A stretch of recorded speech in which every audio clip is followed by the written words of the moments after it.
Cristiano Ronaldo Lionel Messi bilan bo'lgan bahslarda bir necha bor yeb qo'ygani haqida bilarmidingiz? Videoni oxirigacha ko'ring, qiziq ma'lumot aytib beraman. 2015-yili Ronaldoda 4 dona oltin botsa bor edi, Messida esa 3 ta. O'sha paytda bu haqida Ronaldodan so'rashganida, u shunday deydi: Oltin botsa oltin to'pdan muhimroq, chunki u ovoz berishlarga emas, natijalarga bog'liq. Bugunga kelib Messida 6 ta oltin botsa bor, Ronaldoda esa hanuz 4 ta.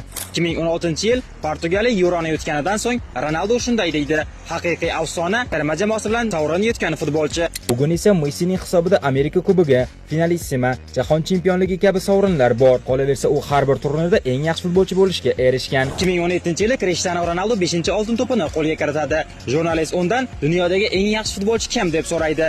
Ronaldo esa dushanba kuni kim oltin to'pni yutgan bo'lsa, aynan o'sha eng yaxshisi deb javob beradi. Bugunga kelib Messida 8 ta oltin to'p, Ronaldoda esa hanuz 5 ta. Bu videoni esa kimga yuborishni juda ham yaxshi bilasiz.